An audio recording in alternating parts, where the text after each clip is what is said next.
Bonjour à vous tous.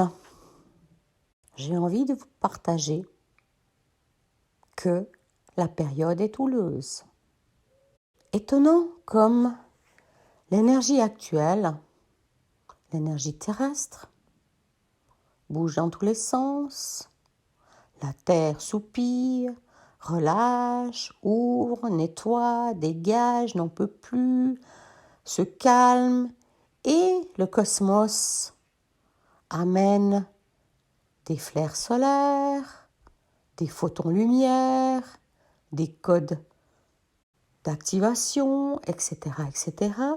Et le mélange des deux, associé à notre masse humaine, à nos difficultés quotidiennes, à nos impossibilités de voir plus loin que le bout de notre nez et de se calmer, d'arrêter de courir, d'arrêter de penser que demain j'irai mieux ou après-demain j'irai mieux ou quand j'aurai enfin ma nouvelle voiture, mon nouveau job, etc., j'irai mieux et de revenir ici et maintenant en se calmant, en respirant et en prenant chaque chose en son temps.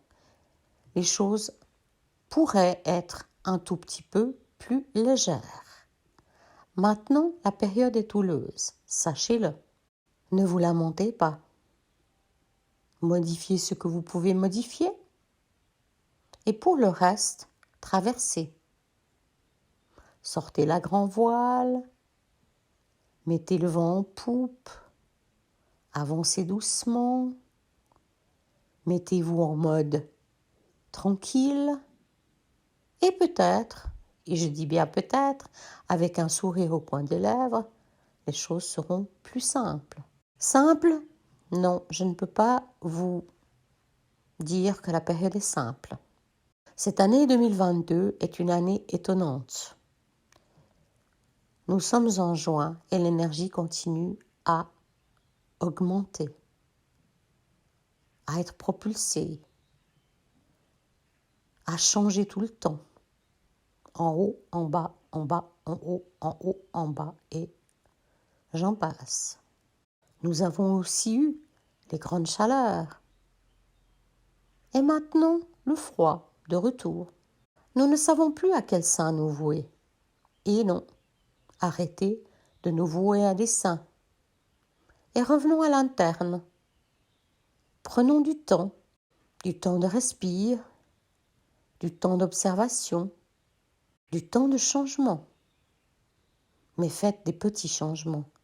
N'essayez pas les grandes choses. Vous serez sans dessus-dessous. Arrêtez de penser que si vous faites ci, vous faites ça, vous irez mieux. Pas forcément. Là est le blême. Là est le problème. La période est difficile. Point final. Et les douleurs, les symptômes, divers et variés, vont mon train. Un jour c'est une jambe, le deuxième jour c'est un genou, le troisième jour c'est la tête. Et entre deux, vous avez eu des vertiges, des palpitations, et j'en passe. Respirez, buvez de l'eau, priez. Des prières à votre sauce. Je ne parle pas de tous ces flaflas dogmatiques des systèmes religieux en place. Poubellez tout ça, pour ma part. Mais organisez-vous votre prière, votre mantra, votre mélopée. Chantez. C'est étonnant comme le chant ou les vocalises peuvent aider. Elles vont vibrer au tréfonds de votre corps, les énergies coincées. Parce que les énergies sont coincées, les énergies sont lourdes, vos corps sont lourds. Je ne parle pas de vos systèmes de pensée, eux aussi sont lourds. Mais votre corps, il est pétri de mémoire des vôtres ou celles de votre généalogie. Et votre généalogie va loin, parfois des centaines, voire des milliers d'années. Pensez donc, votre corps a des programmes, des systèmes, des structures et une énergie qui peut aller des millénaires. Imaginez donc. Et tout ça a besoin de changer, s'alléger, s'ouvrir, passer d'une base à une autre, d'une dimension à une autre. La chrysalide devient papillon. Mais avec quelle difficulté? Beaucoup, beaucoup, beaucoup de difficultés. Que vous pouvez amenuiser en allégeant votre pensée, en pensant autrement, en osant accepter qu'il en est ainsi, et que votre passage sur Terre, ou sur ce plan terrestre incarné, n'a pas été mis là pour avoir la paix, pour vous la couler douce, ou autre. Peut-être avez-vous pensé que la vie était un long fleuve tranquille. Pour ma part, je constate exactement le contraire.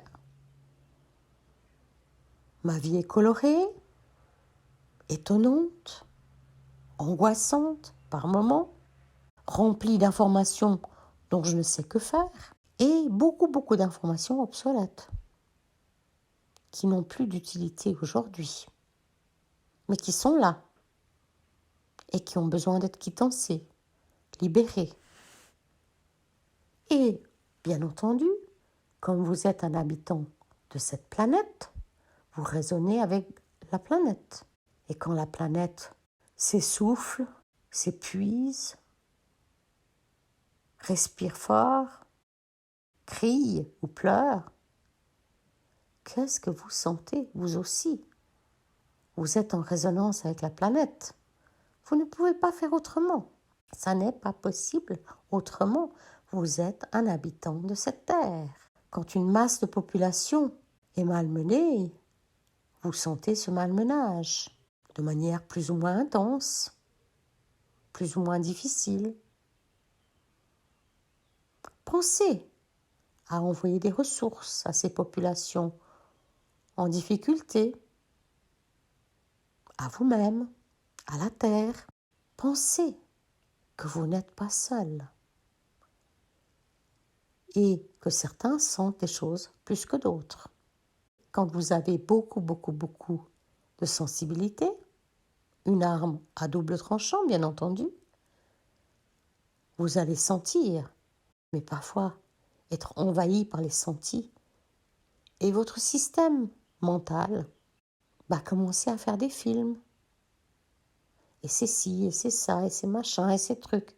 Lâchez tout ça, respirez, faites quelque chose de très ancré. Allez faire du vélo, filer de la laine, tricoter, crocheter,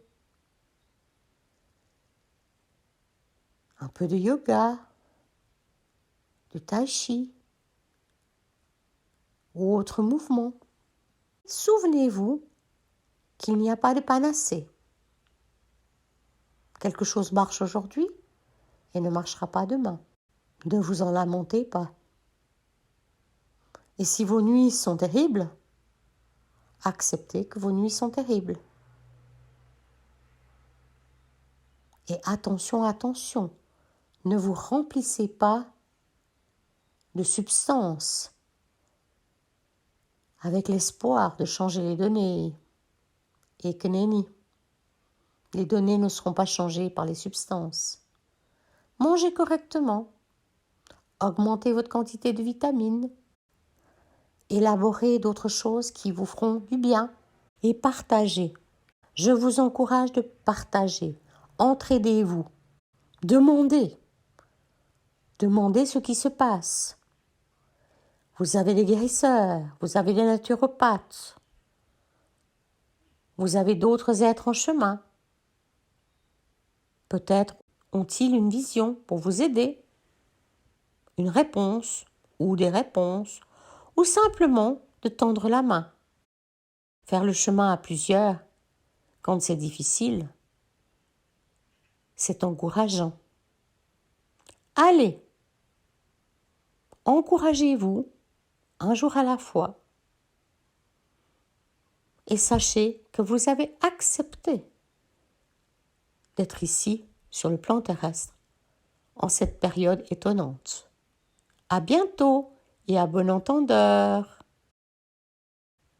Plein d'amour.